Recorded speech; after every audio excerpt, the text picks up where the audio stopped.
TMNT and here with another Topic of the Week video. This week will be over the 2014 Teenage Mutant Ninja Turtles movie, because the sequel's coming out, and I thought, why not do this topic?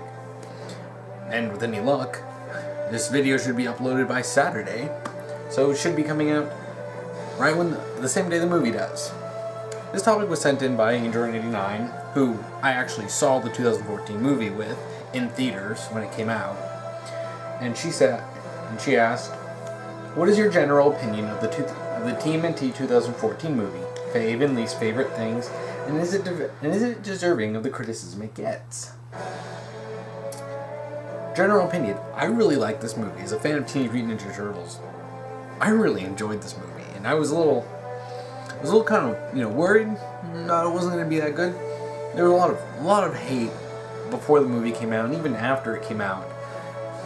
A lot of judgments based off of misconceptions and kind of, superficial things that I just don't really get. I want to tackle the criticism of the movie first, because there are a lot of things that this movie's gotten criticized for. Some of them since we first saw the Turtles. And first off, I want to talk about the design of the Turtles. The design of the Turtles is different than it has been in other ones, as it sometimes tends to be. Each incarnation of TMNT has a slight different approach to how they design it. Some are more cartoony, some a little more slick. To like the 2003 cartoon had similar designs, but a little slicker than the more cartoony. And this is probably the most realistic version, given that it's a live-action movie, not animated. Because we did get an animated movie in 2007, which is also good. I don't get the complaints. I'm going to bring up this point for pretty much everything involved in the movie. For something that's been around for a long time, and after we've gotten a good adaptation, the 2003 cartoon, at least the first few seasons, were fantastic. Fantastic.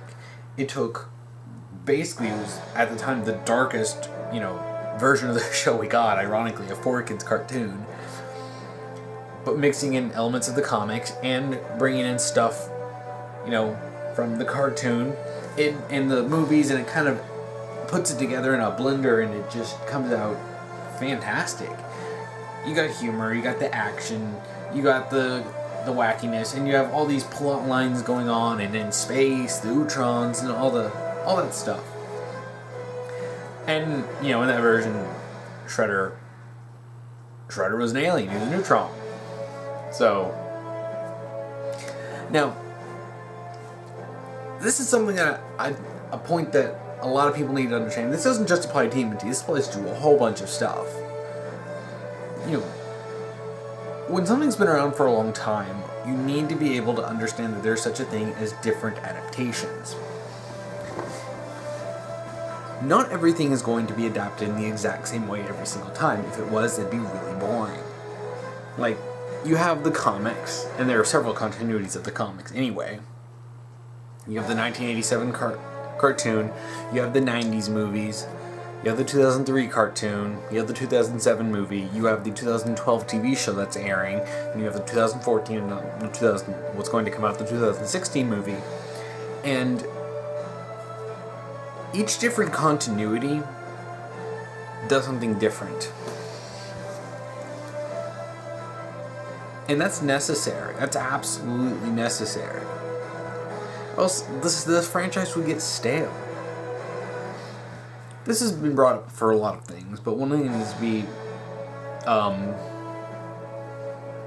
talked about is that it's okay to do different variations of something with different interpretations, as long as you keep the core elements. As long as you keep them Teenage Mutant Ninja Turtles, raised by Master Splinter fighting the Shredder and the Foot Clan in New York, there's a lot you can do with this.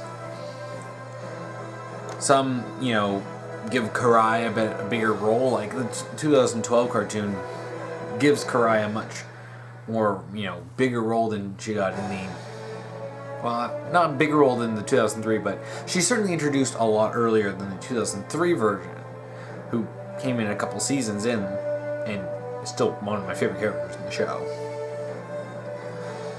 You know, Shredder being an alien or not, depending on which version it is. You know, there's so many different things you can do. Whether you're going to focus on the Utrom plot, which the 2003 show did. Whether it's going to be more focused on the comedic aspects, like the 87 and the cartoon show in the 90s movies. Which basically divulged from the source material a lot, because the original comic was brutally dark. It's actually kind of funny. They kidified it and ended up spawning a big franchise. But the 2014 movie does things differently, but it still keeps the core of TMNT. They're Teenage Mutant Ninja Turtles. I mean, there was a hullabaloo about the rumor that they were going to be aliens, which turned out not to be true. They were, yeah, of course, there was a whole thing with Eric Sachs, you know, and April O'Neil's father being involved in it, in the creation of the Turtles, but it's still mutated by the mutagen, and in the movie, it's labeled TCRI. I mean, we still don't have, you know, elaboration on it. Really, the most we get is April saying that it came from outer space, so kind of hinting at the Utroms. We don't really know if that's the direction they're going to go, but it keeps the core elements in. And that's what's important. The personalities of the Turtles are intact. Splinter is great. Shredder is great. And I love... And another thing about Shredder. A lot of people threw a hullabaloo because they thought that Eric Sachs was going to be Shredder. And I looked it up, and in one of the older scripts before they did the final one, he was going to be Shredder. But then they probably thought to themselves, and like, wait, this is stupid, and changed it so that, you know, I don't remember the actor's name, Toru something, was Shredder. We don't get his real name, but, you know, it honestly doesn't particularly matter. He's Shredder. His introduction is my favorite thing, because he's doing this training thing with all these Foot Clan ninjas, and he's tied up. And this guy's like trying to beat him up. He breaks the guy's arm with his chin. He grabs it with the chin, just goes snap, and just like breaks his arm. It's like they introduced Shredder. Like, he's a beast, like from his very first scene. Every fight scene he's in is amazing. I hope that they continue that with the sequel, because like my favorite fight scenes involve Shredder. Like Shredder versus Splinter in the sewers, Shredder versus the Turtles on the tower. Like, those are great fight scenes. But yes, and I want the people to notice. I apparently saw there are people who still probably haven't seen the movie and are still saying that the Shredder was white. He's not. He was played by a Japanese guy. I just want people to know that he's Japanese. And hell, what's great is that I've completely forgotten about this until I rewatched it just like right before I did this video. He actually says right before, when Eric Sachs presents the new suit to him, he's like, "Tonight I dine on turtle soup," in Japanese. And I'm just like, oh, I didn't even catch that line before. But you know, I mean, I just want to address the criticisms. And the design for the Turtles, here's the thing. The designs are actually really great. It looks different than what we had seen, and I've seen the fan edit for Michelangelo's face that makes him look closer to the more cartoonish. And there are two words for that: uncanny valley. When you do something that's cartoony, too cartoony, but still realistic, you hit the uncanny valley sometimes, and yes, they do look weird. They're giant mutant turtles who are humanoid and do ninjutsu. So yeah, they're gonna be a little weird. But they don't look completely deformed. They still look like the Teenage Mutant Ninja Turtles. And what I really like about the designs here is that more so than other ones, because something that hadn't really been done as much before is instantly distinguishable outside of the colors and the weapons. The 2012 cartoon did this by making them different heights, different body types. Like, Donatello is taller and lanky, Leonardo is more average, and Raph's more stocky, but it's not really like extreme. This movie goes the next step, and you still get that same kind of thing with Donatello, but he's got like some gadgets like goggles that on him and glasses and some equipment on him along with his staff. Raph has got a street brawler look on him, which really fits. This is Raph we're talking about. And instead of just being covering the eyes, his thing is like a headband. It looks sort of like gang member-esque, and it really fits with his more brash and more rough personality. See, Leo has almost a classic, like, he has this, it's not, I wouldn't call it armor probably, but it's like, it looks like, more like stylized armor on him. And then Mikey has like these, I think they're called puka shells or something, and he's like his sunglasses tied to him, and along with the way they're animated and the way they're motion captured and the way they're voiced, this all serves to characterize them, and you can tell instantly who's who. Honestly, if you took the colors off of them, you would still be able to tell who's who, and that's what's great about their designs. Yeah, and people freaked out about them having lips, and I don't really understand that at all, really. So what? They speak. They would need to have lips in order to speak properly. But this is all up to an artistic interpretation, so whether they have lips or not is up to that.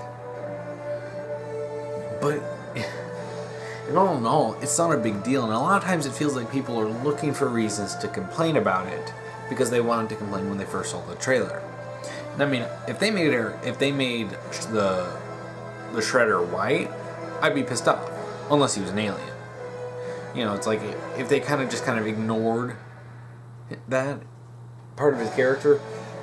I mean, hell, even in the 2003 one where he was an alien who crashed on Earth, he still, spent a lot of time in Japan, and that's how he learned how to fight, so that was still preserved in that story. And, it's part of his character to have something connected to Japan and the Foot Clan. And the way they did this is artistic interpretation. Yes, his suit does look Transformer-esque, but you know what? It's awesome. It looks from what I've seen in the trailers, it looks less Transformers-y in the sequel, but I can't really say much about it since we've only gotten glimpses in trailers, and I will probably do something about that after I see it. So I will be seeing that in theaters. Can't wait to see that. Oh yeah. So yeah, long story short, it doesn't deserve the criticism it gets. It's a really enjoyable movie, and is Teenage Mutant Ninja Turtles. Favorite and least favorite things. My favorite thing definitely one of my favorite things is that they preserve the personalities of the characters, the main ones. The turtles. That's the most important part. I mean, if you've seen the 2003 cartoon, 2012 cartoon, 2007 movie, it's still the same turtles. Slightly different. But it's still the turtles, and it's so funny because I was rewatching this and I forgot just how exciting it is to see that they got the turtles right. And it feels good because a lot of people really, really bash this movie but the turtles are the turtles in this. Another thing I really like Splinter in this, especially the fact that he gets his awesome fight scene against Shredder. That is such a great fight scene, especially seeing that he holds his own against Shredder for a little while, and even manages to look completely awesome. I'm sorry, I don't want to nerdgasm all over that fight scene, but it is one of my favorites in this movie. One of my favorite action scenes in this movie. My favorite overall action scene that's not a direct fight scene is definitely the mountain chase. When they're driving a truck down the mountain, they have these Foot Clan guys in trucks with laser or electrocuting grapple hooks or something, just shooting at them with Karai chasing them. And then and it's just, there's a lot going on in that, and it's so fun, especially when Donatello flips a truck using his staff by extending it, and he's just like, I've always wanted to try this, because that made me think of that one scene in the 2003 cartoon when Donatello puts his staff. He's surrounded by Foot Clan ninjas. He's like, I've always wanted to try this. He puts the staff down. And he tries to do that move from that Neo did in Matrix Reloaded, where he goes on that pole and he's kicking all the Agent Smiths going in a circle. But then all the Foot Clan ninjas take one step backwards and he just falls down. And then his stupid slow motion snort. I'm yeah, that's very much Donnie. I really like the elevator scene, and it's not a very long scene, but they're all going up to fight the Shredder, and obviously, they're nervous, but then Mikey's just boom, boom, it's and then they all start beating and doing a beat and stuff, and then getting themselves psyched up to fight. It's a little moment, but I like seeing that brotherly moment between the four of them, that they may disagree on stuff, but they can always come together for stuff like that. And then there's the fight scene on top of the Sax Tower, and it's just an epic scene overall. I really like Vernon in this, played by Will Arnett, because Will Arnett's always funny. And I'm glad he's coming back for the sequel, because he's hilarious. My favorite line from him has to be when they go to rescue the turtles, and he sees Raphael fighting Shredder, and he's like, 4 turtles, and one of them is fighting a robot samurai. Why not? And I was like, that sums up a whole bunch of the series, the franchise. Why not? Turtles fighting a robot samurai. Why not? And, his characters, there's a lot of comic relief in this movie, of course, Teenage Mutant Ninja Turtles. But, he provides good laughs.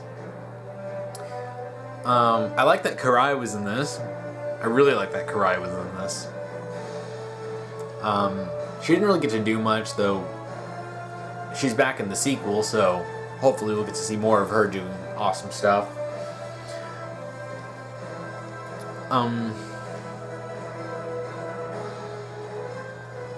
What was it? Oh yeah. One of the things that annoys me in the 2012 cartoon is that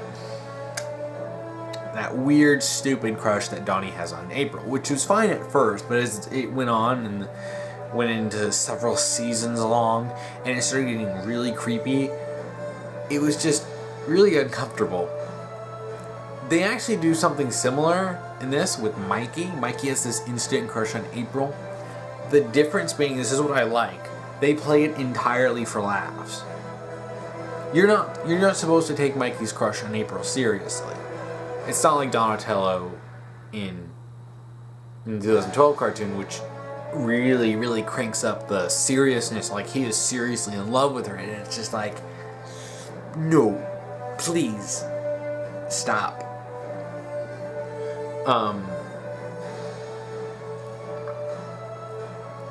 I like that they took something like that and pretty much made fun of that idea, because Donnie is whenever Michelangelo does something and everyone is just oh, shut up, especially Raph.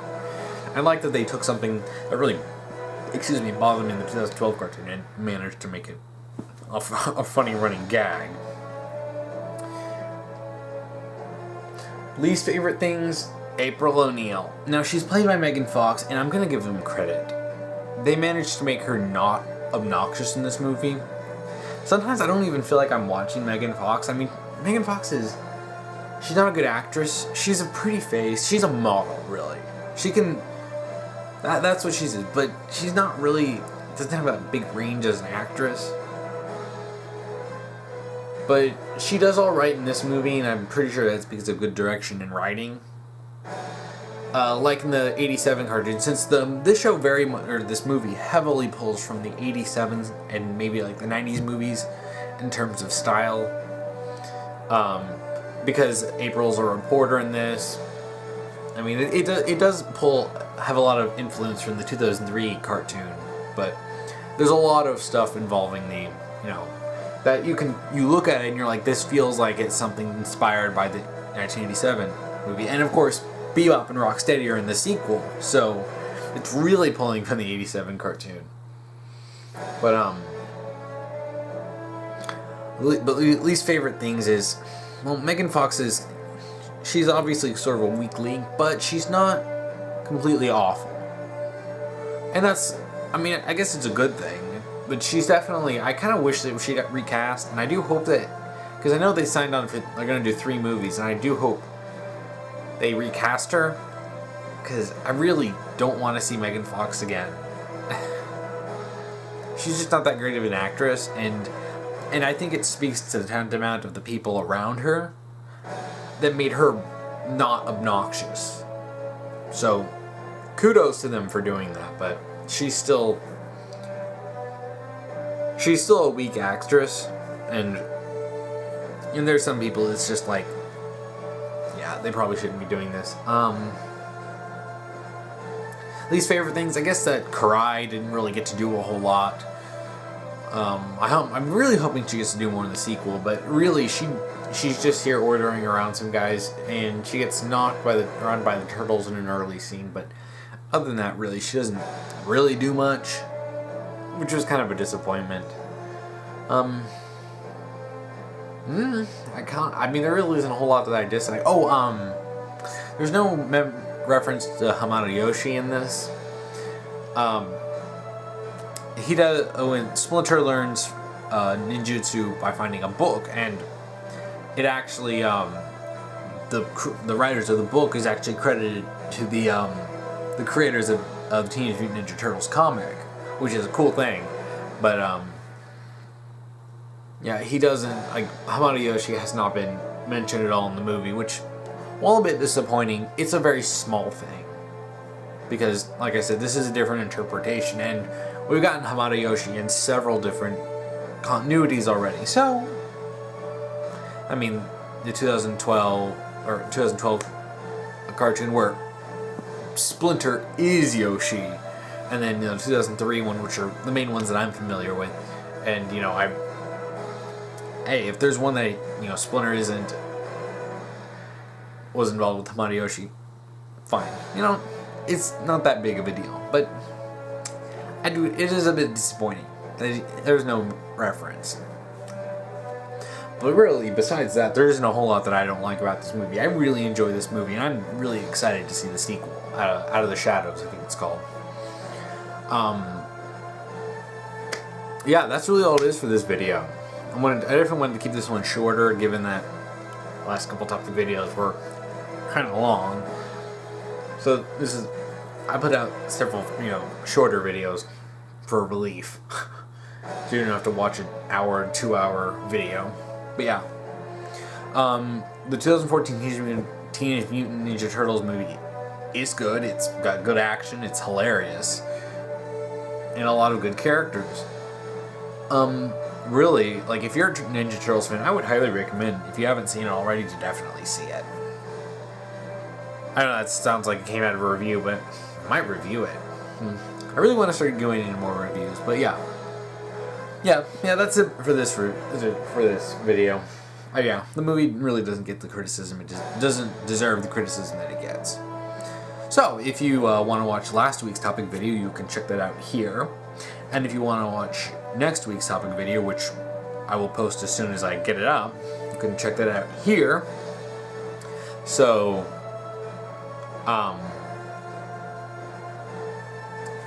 if you want to submit a topic, just make sure to follow the rules that I will post below.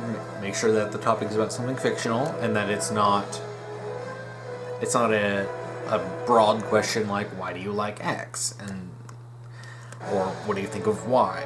Just make sure you give me something specific to talk about so that I actually have something to talk about. But yeah, that's it for this week's video, and thank you for watching.